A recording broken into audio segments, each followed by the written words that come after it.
Brace yourselves for a dark and twisted tale. This is the story of Jacques Heusele, a man who on the surface was living a respectable life. When one day he vanishes without a trace, it puts into motion a disturbing chain of events far beyond anything his family could have imagined. My name is Nick, this is Crime Dog.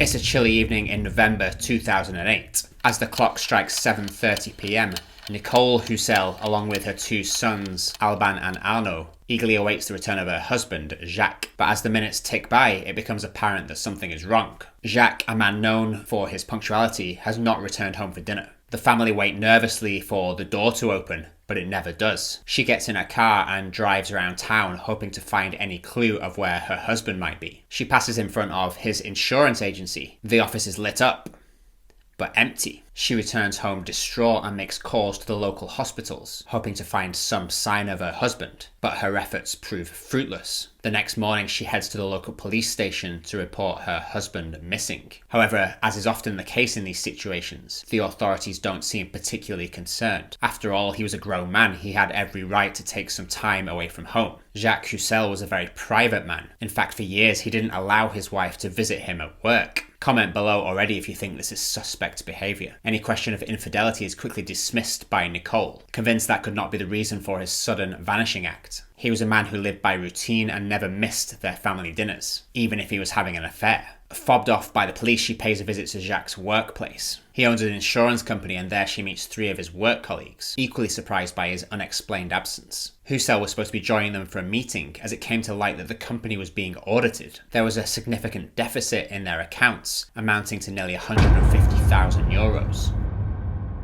His secretary tells Nicole that the day he went missing, he left the office at about 2:30 PM to go to a meeting about an hour away. When he asked, he specifically asked her to leave on his computer and the lights, suggesting he would be returning to the office later that day. The footage from the toll cameras confirms that he was indeed in his car, alone at around 3:30 PM on November the 17th. The last recorded activity on his phone was at around 4:30 PM. He checked his messages before turning the phone off, never to be switched back on. 2 days later, Heusele's Mercedes shows up on a path close to the river Sabre. We're talking about the town of Erquelin in Belgium, close to the French border. It's a notorious location where drug dealers and ladies of the night often gather. The car was parked under a bridge and one of the windows was slightly open. Belgian police just assumed it was a stolen car and they had it removed without checking it for prints. In the car they found a briefcase containing insurance documents and a large craft envelope.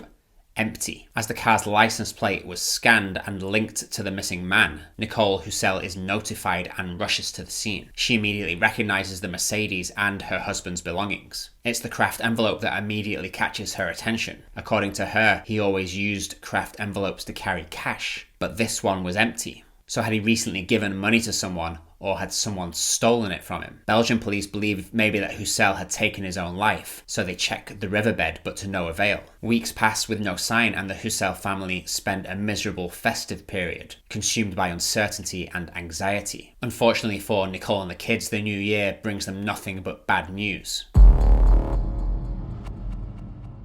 2 months after the disappearance, boatmen spot a body in the water, in the rudder of a barge close to Charleroi, Belgium. There's a 5-kilo weight in a backpack strapped to it. They fish it out and quickly identify it to be the body of Jacques Heusele. In his pockets, authorities find coins, his mobile phone, ID, and a small notebook. If we are to believe he jumped or was thrown into the water close to where his vehicle was located, his body would have had to travel over 40 kilometers and through 8 locks to drift to the location where it was discovered. Forensics find no signs of violence on his body, except for injuries to the face most likely caused by hitting the barge's hull. Then despite carrying out no autopsy, the doctor concludes that Heusele had committed suicide by drowning. His body is returned to the family in a closed coffin, and the case is closed by the Belgian police. That just doesn't seem right. It seems like they've acted way too quickly. Slow down for a minute. For the Heusele family, this is an unacceptable conclusion, but with neither the police nor the justice system willing to take any further action, they take matters into their own hands. Particularly Arnaud, Jacques' 23-year-old son, who embarks on his own investigation to uncover the truth. As we mentioned earlier, the day after Heusele disappeared, His family discovered a hole in the insurance company accounts to the tune of €150,000. Worth looking into, I would say. When they dig a little deeper, the extent of Heusele's financial woes become glaringly apparent and leaves the family in an utter state of shock. Without his wife's knowledge, he had opened multiple secret accounts, sold family heirlooms, and withdrawn large sums of money from his mother-in-law and his wife's life insurance. He was basically borrowing in one place to pay back in another, leaving him in a vicious spiral as his debts piled up. In total, he managed to make approximately $500,000 disappear. However, there was no evidence of any extravagant spending, so where did all the money go? A few days before his disappearance, he had spoken to a colleague about the upcoming audit, and he was particularly worried about the outcome. Had he borrowed money from dangerous types who he couldn't pay back? Or had someone extorted money from him? The family is convinced there is more to this than meets the eye, so in February 2010, they file a complaint for blackmail, theft, and murder, and demand the case be reopened. 2 months later, their request is dismissed. However, Nicole doesn't give up there. There are too many things that don't make sense. The forensic examination stated that the body was found in reasonably good condition, which would not be the case if it had spent 2 months in water, not to mention the 40 kilometers it travelled. Moreover, his watch, which was not waterproof, was still on his wrist. It stopped working on the 21st of, we cannot say precisely what month, at 1:30 a.m. But in all likelihood, he jumped, fell, or was thrown in the water on November the 21st. So what happened to him between the day he disappeared,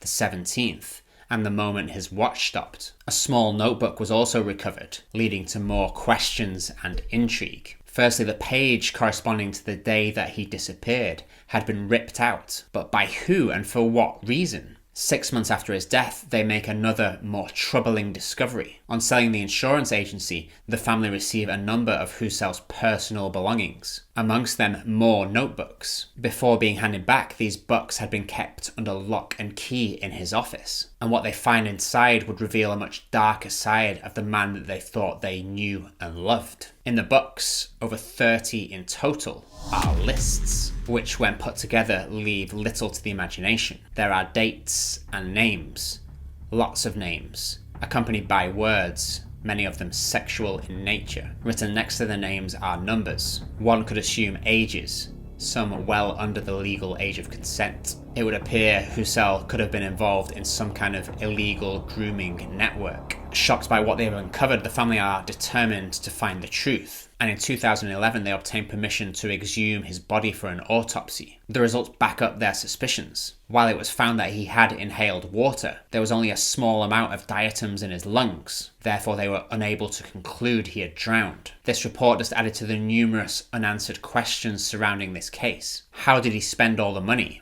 Who tore out the page from the day of his disappearance? Who was he supposed to meet that day and why? Did he take his own life, or was he a victim of foul play? The case is officially closed in 2016, but the Heusele family continues to investigate, poring over his bank accounts and phone records in an attempt to work out what was going on here. What seems clear is that he was living a double life, drowning in debt, siphoning money from his business and family members. It comes to light he had also set up a secret postbox so no mail went to his home, put in a secret phone line at work, and carried out multiple bank transfers to unidentified accounts. Due to this overwhelming evidence, his family are convinced that he did not end his own life, but rather was murdered in connection to some kind of illegal activity. It's also worth noting that this particular area of France has been plagued by sordid cases in the past, including the infamous serial killer Marc Dutroux. Some investigators believe that Heusele and Dutroux may have run in the same circles, particularly at a club called the Carré Blanc, where assaults of underage girls were commonplace. This is pure speculation at this point, and without any further information, we may never know for sure what happened to him or what he was involved in. So what are the possibilities? Did he end his days to escape his debts, or was he murdered? Comment below and let me know what you think. Could he have been blackmailed or intimidated by someone that he owed money to? Or maybe he just knew too much about the illegal activities and he was knocked off for that reason. There are many theories and all of them are possible at this stage. What's clear is that there are people out there that know more than they are letting on, and that the Heusele family will continue to fight for answers. It's important to approach this topic with caution and sensitivity, as it touches on some very delicate issues. But let's hope that the truth about what happened to Jacques Heusele will come out sooner rather than later. If you found this video interesting, check out this next case about another family man who went to the most extreme measures to keep